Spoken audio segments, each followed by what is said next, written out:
Check out Paddy Power's new and exclusive Cash Card Plus, available to use online, at ATMs or even down the local. Paddy Power, you beauty. And welcome to the Monday Postcast. I'm Maddie Playle, and this week I'm joined by Tom Siegel, Nick Watts and Paddy Power on the line. We've had Super Saturday. We've got loads to get ourselves stuck into. I'm sure Tom will be absolutely delighted because he was very keen on Enable and Gustav Klimt. We're going to start with the Irish Oaks and Enable's performance first. So I just want to ask Paddy. Hello, Paddy. Hope you're well. What did you make of the Curragh improvements, and how do you think things progressed from the Derby, where a lot of people weren't too chuffed, to the Oaks this weekend? I know they were keen that it would be a lot better. Yeah, it was obviously going to be less people there, as there always is at the Oaks. I mean, the Derby is the one day the Curragh's ever jam-packed. But they made the decision to race on, and whether you like it or not, it doesn't make a difference, because I'm sure legally it's contracted with builders and all that kind of stuff. I'm sure it's part of all the contracts that they've done. So it's not going to change. They're going to race on in the Curragh while they're doing the redevelopment, and that's just going to happen for the next 12 months. So just got to get on with it. And they are, to be fair, they're very proactive by trying to make it as good as possible and trying to improve with each run. There's a lot of controversy before the Derby, obviously, with the press releases saying please don't come racing, which is mildly weird, and they didn't get a full house either. But I think they made a few improvements. So, they've learned from each one. So even the betting ring, for example, I mean, I know from talking to my father, who's a rails bookie, so he was initially, when the plans went in for the Curragh, a lot of the bookies chose to move the pitches out of where the traditional betting ring was up to where the hospitality or the main kind of tent and bars are, and then most of them wanted to move back after the first couple of meetings. So it's real trial and error, because nobody really knows. It is like a temporary structure, I guess. So you just got to bear with it, I think. Yeah, I think you just all got to be a bit patient. Did you say you knew a few people there? What were their impressions this time around? Well, it wasn't so bad because they backed a few winners. It's funny, when you back winners, it makes everything okay. So the results were punter friendly enough, I think. So they thought it was fine. I mean, they thought it was grand. It wasn't too packed. It was grand to get a pint, and it was grand to get your bets on. It was fine. It was perfectly fine. Just not the most enjoyable racing experience ever, because you're in a building site. But there's nothing you can do about that, really. No, you just gotta get on with it. Well, it's nice to have a bit of positivity with Tom on here. Usually he just rants for about an hour. I've got a couple of them to come. You wait. Great, right. Well, we'll get on to Enable. But before we talk about her at the Curragh and her performance there, can we get some prices for the Arc? Bearing in mind that could be an end of season target, Paddy. Yes, we can. She is what price now? She's 6-1 joint favourite for the Arc with Almanzor, and I think it's obviously very hard to know how good she is. But herself and Almanzor are 6-1 anyway. Bramto is I'll give the price for 7-1, then 8-1 Satono Diamond, 12-1 Highland Reel, 14-1 Jack Hobbs. So the weird thing about the Arc is that we haven't seen Almanzor for about 100 years, it seems like, since Champion Stakes last year, isn't it? So he's had a setback and missed his prep race this year. Presuming he's as good as he was, he's probably a good thing looking at the prices. But Enable has to go and prove it, and she's not going to prove much next time out either, probably in the Yorkshire Oaks, if that's where she goes. So we won't know possibly until the Arc, how really good she is. Like, she looks pretty good, but to be fair, probably not the most difficult Oaks that she's won. Yeah, am I right in thinking there was quite a lot of money for her yesterday and around in the market? Well, there was. I think part of the reason is because of that, because the if you look around her in the market, like Bramto, you probably wouldn't be too scared of. Almanzor, like I said, has to come back and prove he's the same horse. And then Highland Reel, probably decent horse. Now out as well. Do you know what I mean? Bit of a journeyman type of thing. So yeah, it's like it mightn't be do these races always look not vintage now until we see one of them come out and blitz some race in the prep for it? But at the man, it doesn't look. You're getting old, Paddy. You're getting like me, all sort of. Negative. I know. Sorry, yeah. I think it looks a great race. You mentioned the Yorkshire Oaks, and I think John Gosden has said that was the plan after the Curragh. But obviously now she's won so impressively despite picking up that injury. They've sort of said they'll see about the King George. Tom, how do you expect her to be campaigned? I know you've got all sort of anti-post bets riding on her. That's hard to say, isn't it? I mean, obviously the King George is only 2 weeks away. She had a pretty easy race. I'd love her to run in that. That would be much more exciting than her running in the Yorkshire Oaks against horses she's already beaten. It'd be great to see her run in that. I think she'd start favourite if she ran in that. I think if she got the all clear, I think she'd be a favourite over Highland Reel myself. I'd back her to beat Highland Reel, I think. Yeah. It's just interesting if you did get any whisper, because Highland Reel is 11-10 and she's 6-1. Exactly. So if you got a whisper that she was running like yeah, that's obviously a bit of value.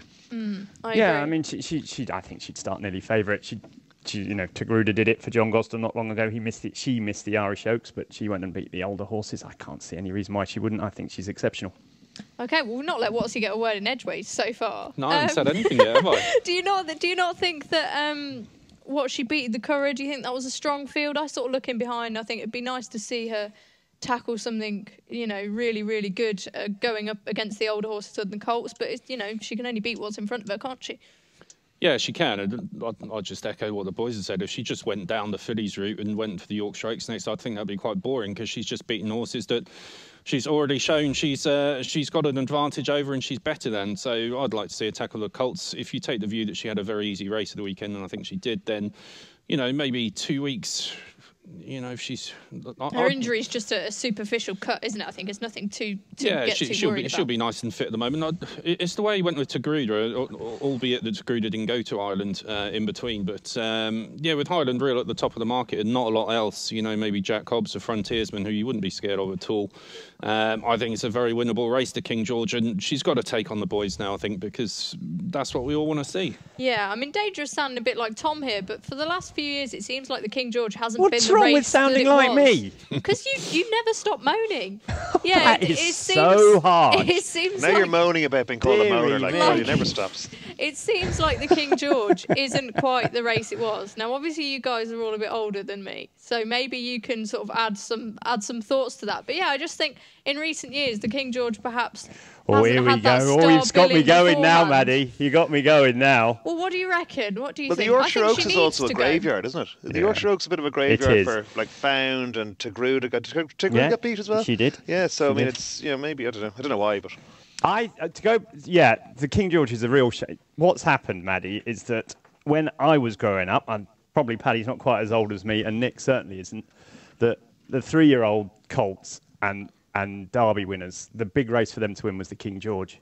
That was the race that I grew up loving. The King George, Troy, Shergar, all of them ran in the King George. Nowadays, for some, I cannot work sort of marketing reason, all of a sudden the Arc is the God Almighty race that everyone has to try and win, and consequently, horses are being left alone in the middle of the season to keep them back for the Arc.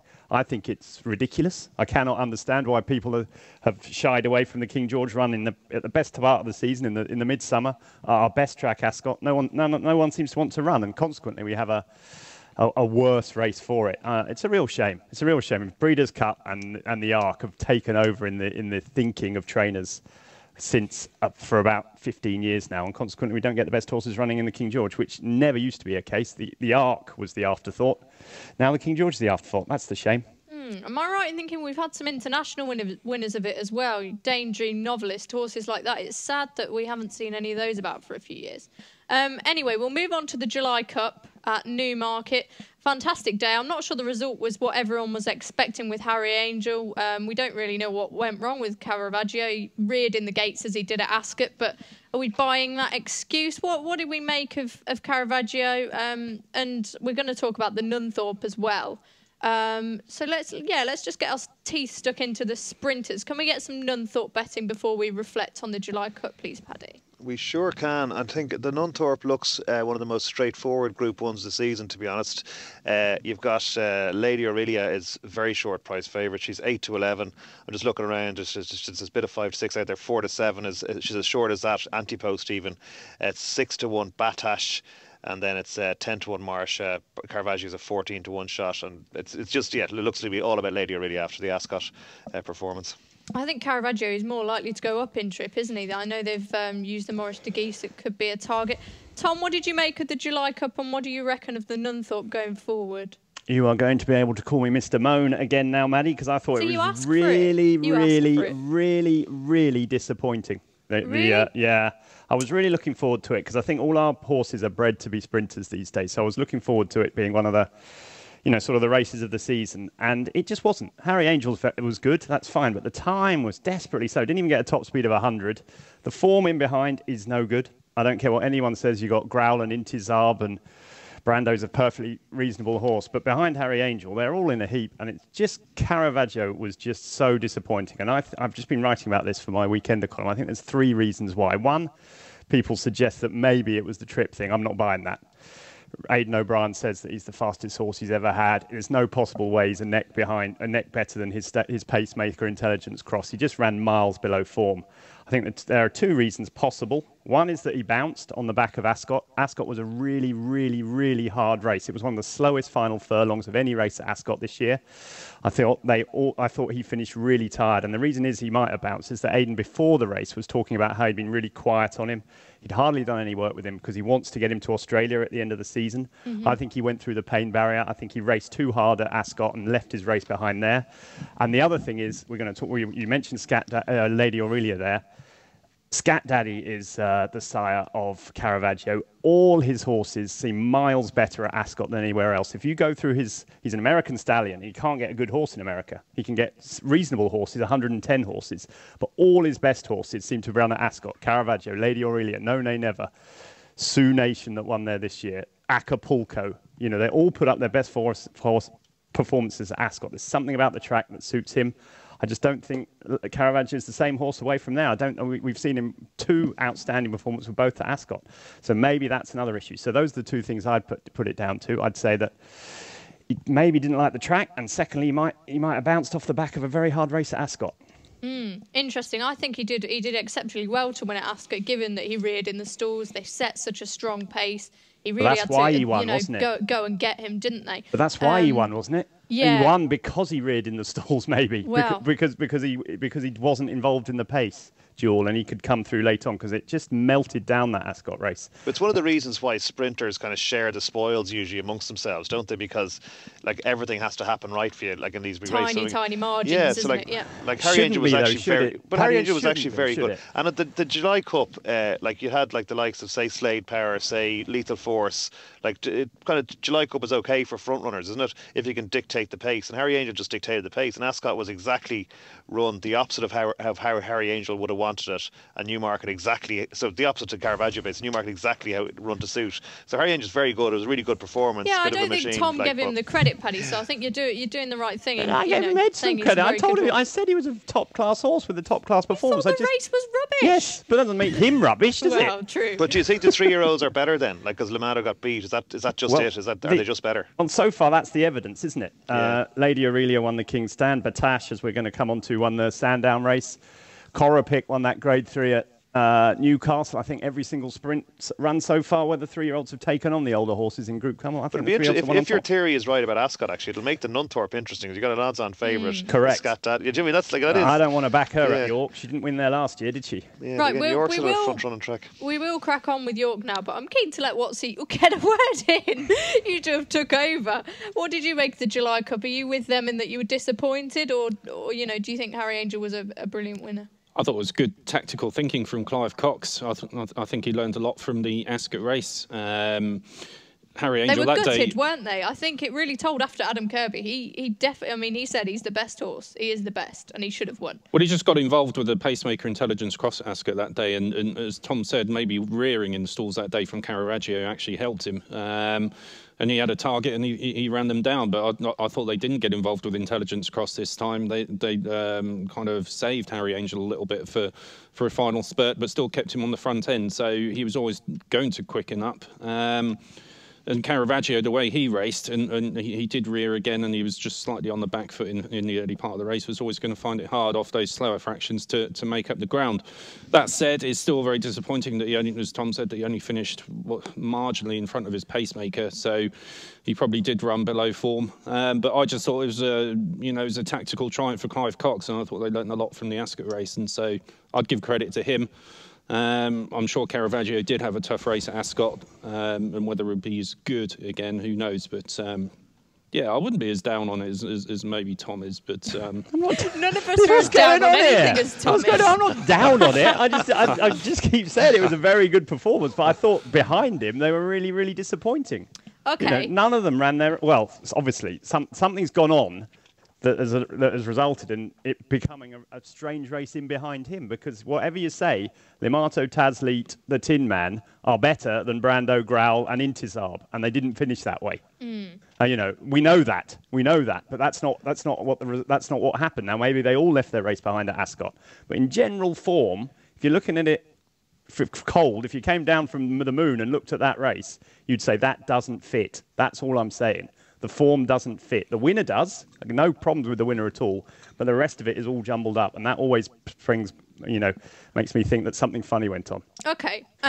We've sort of covered the Nunthorpe, but I just want to get a quick word on each of your selections for that. Do you think Lady Aurelia can be beaten? Nick, we'll kick off with you. Yeah, I think, well, it's interesting. One of your questions was about Batash, Charlie Hills' horse. He's quite interesting because... he's very, very quick, isn't he? Yeah, and last season he didn't go on. He won on his debut at Bath, and I think they sent him to Ascot after that, and he just didn't go on at all. So they had him gelded. And that was the key for me, because he came back this season and won easily, but he backed that up with another good performance. So it does suggest that he's more the finished article now. They've sorted him out. The gelding operation has obviously helped. And he looks like he's going to maintain his form much better. And I think the plan is to go to Glorious Goodwood with him for the big sprint there. I think it's either a Group 2, Group 3 King race. George. That's right. Yeah. And if he wins there, and I expect the track to suit him there because he seems all about speed. So I think he's a legitimate player in the Nunthorpe. So he'd be your selection? It's a bit early, yeah. I'd like to have a proper look through the market, but I certainly wouldn't dismiss him because I think he's the one that's on the up, and he does look very, very quick from what I've seen of him. I really loved his performance at Sandown. It was magic.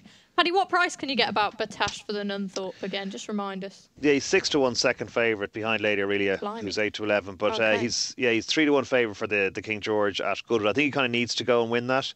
And the one thing about the Nunthorpe, especially for anti-post, it's like York. The ground can change very, very quickly. So conditions could be, conditions are very, very important. Obviously, particularly in sprints. I think so. I think you'd be holding fire probably on your anti-post bets because Lady Aurelia might, if the conditions don't come up to suit, she's obviously no sort of price odds on, Yeah, okay. Tom, any thoughts on the Nunthorpe? Plenty of thoughts. Whether there are any interesting ones, I don't know. Who would your selection be? Well, I was saying earlier that Lady Aurelia had run at York. Of course, she hadn't. Acapulco came on to the Nunthorpe and got beat afterwards. I don't know. I mean, the more I look at it, the more in these big races you want to be at anything but the front of the market. So I'll be looking at something totally different. I was disappointed with Marcia. She went sort of unnoticed at the weekend because everyone was all those other races on all over the country. But I thought she was really disappointing in the Sapphire? I can't remember what race it was in Ireland where she got beaten by Caspian Prince. Beat her. She just looked a bit funny. She pulled a bit hard and then didn't really go through with her effort when I expected her to. I'm a big fan of hers, but she's got York form. Batash is interesting. I did a Cheltenham preview. I did a Royal Ascot preview before. Cheltenham previews already. I know. Crikey. Before Royal Ascot last year, and Charlie Hills came up to me and said that his best chance by miles was Batash, and he was at least as fast as Muharrar had ever been as a 2-year-old, and that he had a great chance of winning whatever race he ran in, the Windsor Castle, whatever he ran in, and that afterwards he sort of lost the plot. He went nuts in the stalls that day and never recaptured his form. I think he was third one day to Mrs. Danvers at Newmarket at the end of the season, but he never really sort of sorted himself out. Obviously, the gelding operation has helped massively with him, and he broke the track record at Sandown. He's clearly very fast. Thing is, it's York, isn't it? And I think, as I was saying earlier, I think York and Ascot are the two best tracks for course form in the country. I don't like taking Sandown form to York. I don't like taking Sandown form to Ascot and Newbury form.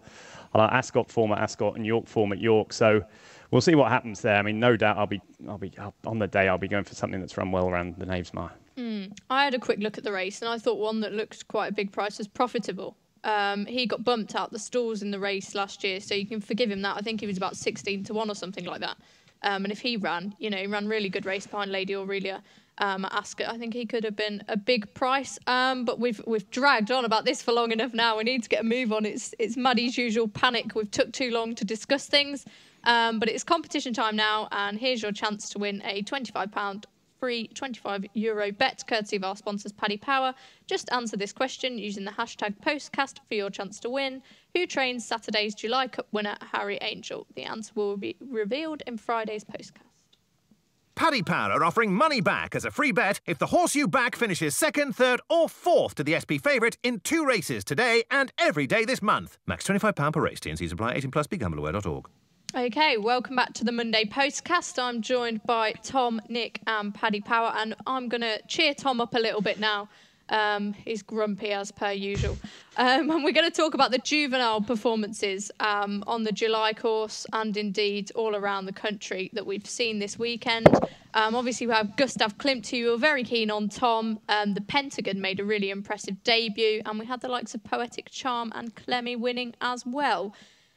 Before we get to sort of next year's markets of the Guineas and the Derby, Nick, I'm gonna go to you because those two are being a bit mean, aren't they? They're not really giving you much chance to get a word in. Me, us, it's you, Maddie. You're in charge. You sort it out. Stop blaming us and get on with it yourself. You need to stop talking, Tom. I think we should just blame Tom for everything. Just blame me for everything, God, like I'm not getting it enough in the neck already. I'm really loving this, what Maddie. Now. Stop. What's he? Juveniles, what do we reckon? There was so many good juvenile performances last week. Most of them came from Aidan O'Brien horses, actually. Gustav Klimt, I thought, was very good, much better than the winning margin suggests, because he kind of got stuck half to 3/4 of the way through the race when he was just trying to make his move. And the impressive thing about him was, whereas the rest of the horses were going straight on, he had to kind of go diagonally to get to the rail. And then make his move then. So he kind of conceded quite a lot of ground to the others and still managed to get up. So I'd upgrade that performance quite a lot. I thought he was really good. And there's more Aidan O'Brien horses, the Pentagon. Tom's mentioned it so many times before about Aidan O'Brien horses come on from their first run to the second. He was beaten nearly 20. Well, he was beaten nearly 20 lengths on his debut, the Pentagon, and then he won by about 8 on Saturday. And he looked really, really impressive. He's bred to stay, I'm sure. Next season, the Derby and the Ledger and races like that could be on his agenda. There was another horse, Easter Lily, who won at Leopardstown on Thursday night. Again, second start, finished 4th on a debut behind September. Second start, she won really, really well. They just improved, don't they? She looks good. She looks very good. And there's a horse we actually mentioned before we came on air called Magical, who is a sister to Rhododendron, who was beaten on her debut yesterday. And if she takes after all these other Aidan O'Brien horses, she's probably nailed on to win a maiden next time out, and has obviously got the breeding potential to go on and do great things. So it was really, apart from Caravaggio, it was really Aidan O'Brien's week. And the scary thing is he's probably got about 30 or 40 more unraced horses back at home to come through in the autumn. So, it's just a conveyor belt of excellence. And, we've just mentioned a few of them there, and they all looked so promising. I couldn't really pick one out. Gustav Klimt, the Pentagon, Easter Lily, Magical, they all look very good. 4 for the price of 1. Paddy, how was this reflected in the markets for next year's Guineas and St Ledger? Have you got any betting for those for us? Yeah, so Gustav Klimt is into favourite now for the Guineas, 6-1 favourite for the 2000 Guineas, and I don't know, to be honest, I like whatever. Yeah, I mean, it's visually impressive and all. But the reason why he had to go diagonally to the rail is because he wasn't able to hold his position. Do you know what I mean? It's like he was off the bridle a long way, I thought. So I'd be surprised if he's number 1. I mean, we'll obviously, there's more to come, but I'd be surprised if he's number 1 from Aidan O'Brien. And September is still favoured for the 1,000, just ahead of Clemmy. Clemmy's shortened a bit, but she's still 7-1 second favourite. And to be honest, I kind of think so far from what we've seen, September's looks a little bit better than Clemmy, I think. But yeah, like he's carving it up, isn't he? It's just like another 27 classics for Aidan O'Brien. So you'd agree, you disagree with Nick and say that you wouldn't be overly keen on Gustav Klimt? Gustav Klimt, yeah, just because he lost his position, he didn't have the tactical speed or something to maintain his position. He got himself in trouble. I thought the Pentagon was obviously very impressive, and the one Magical is exactly the one I was going to say as the eye catcher, because for the obvious reason that they improve next time out or whatever, was pretty eye catching and pretty green and everything. So I think next time they could be very, very good. And the other one, Poetic Charm, I thought was pretty impressive. Now, you'd be a little bit worried about the Godolphin 2-year-olds coming on. They're usually like nailed on, ready to go as 2-year-olds, whether they'll come on as a 3-year-old. But I thought he was quite impressive. Mm-hmm. Well, Wahida, she returned, and I think she ran a really good race in the Falmouth Stakes, and obviously she hadn't been seen since the Marcel Boussac, so perhaps if they can continue and do what she did, then that'll be good. Tom, presumably you were delighted to see Gustav Klimt win the superlative? I was pleased to see him win. I'm a bit like Paddy. I was a little bit disappointed in truth be told. Truth be told, I thought he was better than that. He might be. Look, things went wrong. I'm not convinced he necessarily lost his position. I think he's a twice raced juvenile. He's a little bit green coming down the hill there, and obviously got squeezed up. But I thought he might quicken up a little bit better than he did. I don't think he should be 7-1 favourite for the Guineas on the back of that. That's not to say he might not be a Guineas horse, because these Aidan O'Brien horses, as Nick has alluded to, keep getting better all the time. I have to say I was a little bit disappointed with him. I didn't think it was a a wonderful race. And he was only, despite the, obviously things didn't go right, but he was only ahead in front of Nebo. He was a half a length in front of Great Prospector and another 3/4 to Zaman, who'd been well beaten, in the Coventry. I don't think the form's great. I think he's got to step up a lot on that. The Pentagon, as Nick said, he's got an out-and-out mile-and-a-half pedigree. He'd be more interesting to me as a potential Derby horse, because if he keeps progressing... Sorry, I'm just going to interrupt. Paddy, what price can we get about the Pentagon for the Derby? Let's have a look now. Derby, here we go. The Pentagon is 16-1, so second favourite behind Gustav Klimt. Okay. Sorry, Tom, carry on. Gustav Klimt isn't going to win the Derby, that's for sure. I don't think he's got any chance of staying, so I'd prefer him of the two. One horse that keeps being mentioned in dispatches by people that I would respect is a horse called Amadeo Mogdialini. He was third to Gustav Klimt on his debut. He was one of those totally green as grass horses that came flying home up the outside. I've been told by more than one person that he's expected to be a really, really good horse in time, so he'd be one I'd be bearing in mind. He's around, I don't know what Paddy's got him at, 33-1 or something. 33s for the Guineas, yeah. Something along those lines. I think he's quite an interesting horse going forward. But look, I've backed Gustav Klimt for the Guineas. I've backed the Pentagon for the Derby. So I'm hoping they're as good as I thought they were. I'm not convinced Gustav Klimt is. Right, okay. So after that sort of very, very good summing up of the juvenile performances this week, we're going to move on to what else caught your eye over the last few days and indeed on Sunday.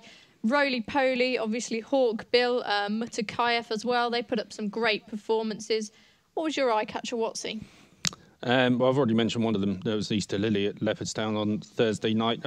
I'd give another chance to... I wouldn't necessarily say he was an eye catcher because he was... I think he was odds on in the end and he got beaten. But Frontiersman...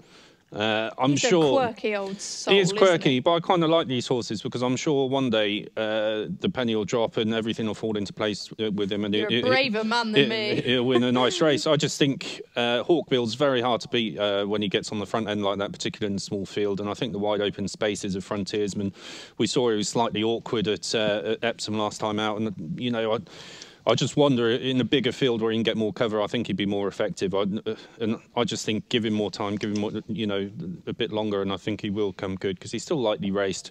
The talent's there to see, isn't it? The talent's definitely there, and I don't mind taking the chance on these quirky types when you know the talent's there when they put it all together. He just hasn't had quite the right form yet to put it all together, but I think he will. I think they'll find the right race for him somewhere, and I'm sure he'll be winning again soon. Okay, excellent. Tom, any eye catchers for you? The race I'm most interested in was the 1.5-mile handicap at Ascot on Saturday, funnily enough. A horse called Bin Battuta won it for Godolphin and Side Bin Saror. He was wearing first-time cheek pieces, so there's a chance... Sorry, is that the horse is it related to Dream Ahead? Or am I thinking of a different horse? Let's have a look. It might well be. It's by not. Dubawi. I know that. No, it is. Yeah, it's a half-brother to Dream Ahead. Yeah. It was... It's incredibly impressive. They didn't go very much pace, that very strong pace there, and he was held up out the back, and he sort of looped the field, and and some good horses there, and he looped them. He's got to be a group horse on the back of that. Undoubtedly a group horse. He's really, really talented. Whether he'll keep going, I don't know, because he's worn visors and cheek pieces the last twice, but I don't know. He's a really, really, really talented horse. Given his pedigree, you're surprised he stays 1.5 miles, but he stays it really well. And the second horse there, Cape Coast, I think he's really good for Mark Johnson too. I wouldn't be surprised to see him win at Goodwood. But of the sort of non-groupie races and the non-races everyone's talking about, those were the two that I took out the weekend. Okay, brilliant. And anything for you, Paddy, that caught your eye? Two. The first one was Hatal behind Mutakayev. Just first run back for ages and probably on one softer ground. So just one to keep an eye on if the ground does soften up in some of those decent races later in the season. And the other one was at Chester, actually. The only reason I watched this race because I had a bet in it was Viscount Barfield beat Jungle Cat just about and just looks like might have a little bit up his sleeve on the handicap because he's in that Gigaset International handicap coming up in the next Saturday or Saturday after. And just looks like he might be quite well handicapped. Viscount Barfield, Andrew Boulding's horse. So. Okay, excellent. Before we go and talk about the ledger, I'm just going to nip in there and say I like a horse called Preacher Man who finished second at Ascot on Saturday. Jamie Osborne's horse. I think he's one to keep an eye on. Check out Paddy's new VIPP Club. Get a £10 free bet every week when you place 5 bets of £10 or more. Max £10 bonus per person per week. Excludes shops. Selected odds. Conditions and exclusions apply. 18+. BeGambleAware.org. Okay, welcome back to the Monday Postcast. Tom will be doing an anti-post price-wise on the Ledger and the Ebor next week. Obviously, we had Raheen House winning the Bahrain Trophy. Paddy, can we get some Ledger betting and then we'll have a good old chinwag about that? Yeah, no problem at all. Capri is the favourite, 7-2. You got 8-1 each of Cracksman and Stradivarius. Then you got 10-1 Rekindling, 10-1 Raheen House, 12-1 Coronet, and 14-1 A Bigger the Rest. Okay, so now we have the news that Cracksman may not go. He may go to the Voltager and then they'll keep him in training for a 4-year-old. So that changes the makeup of this race. If you read the column that I did, that Watsy would have published nicely for me, you'll know that I like Coronet for the Ledger. What do you make of the Ledger? I like one who ran in the Grand Prix de Paris on Friday night. Venice Beach, Aidan O'Brien's horse, who finished third in that, really staying on well behind Permian and the French horse, whose name I forget. It's a very close finish. But Venice Beach, I think, Paddy will be able to tell me in a bit, it's about, 25-1 for the Ledger? Yeah, we're 14s, but there's as big as 25s out there, yeah. 14s, I can understand why they're on the right side of him, because you take his Derby run out, and I'd forgive any horse a bad run around Epsom, and his form's really good. He beat Wings of Eagles in the trial race at Chester back in the spring. Really good third in a Group 1 in France on Friday night. Looks as though he's going to stay very well on that evidence. Might well go for the race, so I can't see anything else, in the autumn that would particularly suit him. So I think the 14-1 and whatever else is a big price. I'm surprised, that he's hasn't been talked up more for that run, because I thought it was quite an eye-catching trial. I like that. That's good. I think you've out price-wise perhaps there. He's probably done price-wise for him, is what he's done. Paddy, can we get the rest of the betting on the Ledger? Probably should have gone to you first, actually. So we have all the way down. So I gave you a Cracksman. Sorry, just a bit. Yeah, a few of the bigger prices. A few of the bigger prices, yeah. Okay, so Khalidi's 14s, Permian, or Cliffs of Moher 14 as well. Permian 16, Ben Battle 16-1, Marius 16-1, 21 Crystal Ocean, Count Octave, Mirage Dancer, You Can Tan 20s. So yeah. Thanks. I think it is a bit of a minefield at the minute, so it's always good to get those horses down the bottom. And no doubt Tom will mention one now, maybe. I don't know about that. I mean, as you say, we've got to talk about Raheen House from the week, haven't we? I thought he did pretty well to win. I think he's a strong stayer. I think he was never travelling, was he? No, I think he's better than that. I thought he was good at Ascot when he came from out the back to finish fourth to Permian. I think he's a definite stayer who's getting better and better. I could easily finish in the frame. It's a funny race, the Ledger, isn't it? Can be, if there's a really, really classy horse in there, if a Cracksman turned up, then I think he'd win, hands down. But the rest of them are much of a muchness. I get entirely Nick's Venice Beach idea, and there's a few others in there. I still have some faith in a few of the others that ran in the Derby there. Maybe a Glencadam Gold that went on to Ascot. He needs soft ground. He'd definitely stay the trip. He's by Nathaniel. He's going to get better. Sort of horses like that could easily come into the fray. We've got to mention your favourite horse, Maddie, Atty per se. I thought I don't know what happened there. Some of that Ascot form has been turned on its head, isn't it, this week? We don't know what was going on at Ascot, but some of the form there's just like it's like Britannia, wasn't it? The horses that finished 27th, 28th, and 15th won the handicap at Newmarket on Saturday. Well, all those finished 5th, 4th, and some finished last or whatever. So it's quite hard to get a handle on the Ascot form at the moment. Stradivarius looked good. Rekindling beat the elder horses, didn't he, in Wicklow Brave and his pals in the Curragh Cup. I think that went under the radar. I think he's a pretty good stayer. Coronet was a bit disappointing for you in the Irish Oaks, but I think I don't think she was suited by how the race was run, to be honest. But yeah, I'm with you. I still like her. I'd keep the faith with her. That's a bit of a straw clutcher, that one, Maddie, isn't it? She was hopeless, wasn't she? She could only get past a 77 rated handicapper. I don't think they went at an absolute breakneck pace, and she was right out the back and she ran into a little bit of trouble and then plugged on nicely. But I just think, it was ran a bit like a trial, and the Ledger, I think she'd absolutely love it. I agree. She'd be a different horse she's there. half sister to Midas Touch. Midas Touch was second in the race, and I just think she needs a trip. Yeah, definitely. There's plenty in there. Crystal Ocean, ran you didn't get that. You got a bit of a shocker, didn't he, around at Ascot, round the outside there, Buffalo Girl style. I think he's a lot better than that. So there's loads you can throw in. I'm definitely feeling some love for the Venice Beach, though, argument. So thanks, Nick. You've done my column. Yeah. There we are. There we are, all sorted. Okay, now on to the Twitter Q&A. Just a few questions for you all. First off, Robbie Wilders asks, after career best wins for Roly Poly and Spirit of Valour, should we cut Warfront some slack? Because a lot of people say his progeny don't train on. Have they disproved that over the last few days? Nick, what do you reckon? You're a bit of a pedigree guru sometimes. Well, I don't know. I don't know if there was ever an issue with... I think there was. The Declaration of War, wasn't he one of his best horses? And he won the international stakes as a 3-year-old or older. I can't remember. Not sure if he was a bit of an exception, but... Go on, yeah. You don't think there's an issue? No, not really. I think there's enough. There's obviously a few of them haven't. War Command didn't particularly do anything great at 3, but it's that can happen. I don't think there's any particular pattern. I certainly wouldn't be put off back in a war front. I think the most important thing with them is the ground. You get proper summer ground, quick conditions. That's when they prosper. Okay, nice and concise. Tom Bailey asks, thoughts on Caravaggio stepping up in trip? He thinks the Foray or the Breeders' Cup Mile, perhaps. Tom, what do you reckon they're going to do with Caravaggio now? Yeah, definitely worth a shot, isn't it? I think they wanted him to be a really good sprinter, but if he can't cut it, if he's not as good as they think he is, then they'll have to try something else. Yeah, why not? Breeders' Cup Mile sounds a good option. And you'd send him there. That's what you'd do personally if you owned Caravaggio. No. What would you do with him? I'd send him to Australia like they wanted to do in the first place. I think they're still going to be honest. Yeah. I think Aidan said that on ATR. That's still very much a possibility. Paddy, what do you make of Caravaggio? What would you do with him now?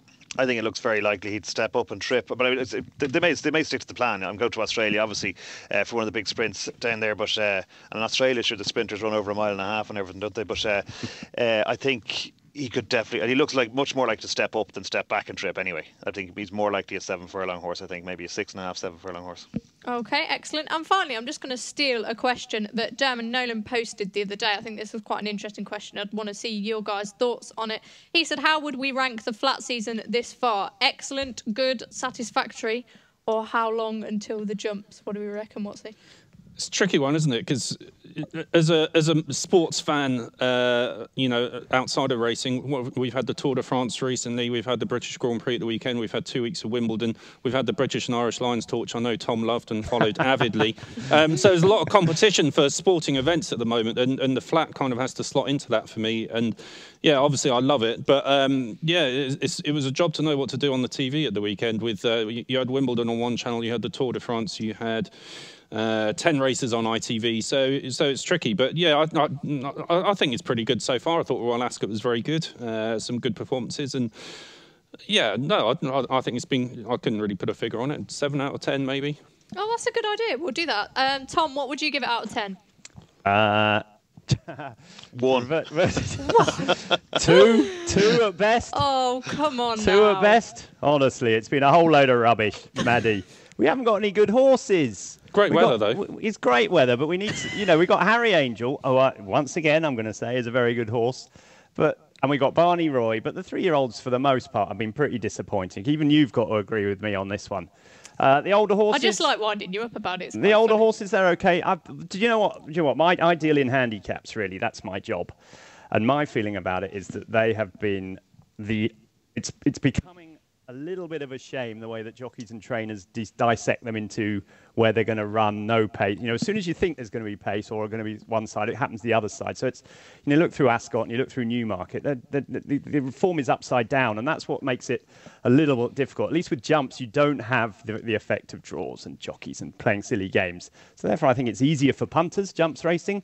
I think the good races on the flat are brilliant. So you are on the side of how long until the jumps then? Very much so, yeah. Very much so. But then I've always liked jumps. I've always been, since the last 10 years, I've always been much more into the jumps than the flat. But look, the good races are still good. Don't get me wrong. I'm sat here with my, really looking forward to the racing on Saturday, and I loved every minute of it. It's not that I don't like it. I'm just looking for a superstar horse, and without Almanzor, without Minding, we've got an Able, thank goodness, of course, but I'm struggling to find one. Okay, Paddy, what about you? What would your ranking out of 10 be? Yeah, I don't think it's a vintage year yet, but we're only halfway, don't forget. Yeah, we've still got a long way to go. So, I think the season tends to develop, and the good thing about it being probably not having a Frankel or a See the Stars or whatever, is that we're getting a competitive big races. We know you like competitive races. Even from as a fan, so you can have a bet. Like, do you know what I mean? Just if you're going to be watching it, you're better than saying, "Oh, it wasn't great to see Frankel win at 1-12." Like, do you know what I mean? Like, at least there's a chance. The most exciting race I've seen this year was the Irish Oaks, and she was 2-5. I loved it. That was great. You want to see good competition. That's my problem. I find it. I think people are put off flat racing because it's too hard for them. It's too hard. Wait till we get towards like the Champion Stakes days and Champions Day and that'll be great. And all the that kind of stuff. It will be, yeah. So the top, I think the top races are brilliant. See what Goodwood's like. The top races are very good, but there's so much racing as well, isn't it? I mean, you can get a bit sick of it. But I'd be ranking it probably somewhere in the just over about 6 or 7, I'd say. Okay, you tell him, Paddy. You go for it. You liar. Before you two get engaged in a full-on brawl, just want to remind you of our competition question, which is who trains Saturday's July Cup winner Harry Angel? The answer will, of course, be revealed in Friday's weekend postcast. Please remember to rate our shows, leave a review and subscribe on iTunes, and join us on Wednesday. Well, you won't be joining me on Wednesday for an open golf postcast, I can tell you that. Don't know anything about golf. And Friday, of course, for the weekend postcast. Of course, thank you very much, and it's goodbye from me, Tom, Nick and Paddy. Paddy Power stream all UK and Irish racing live on your mobile, tablet or PC. Unlike some other high street bookies, Paddy Power, you beauty!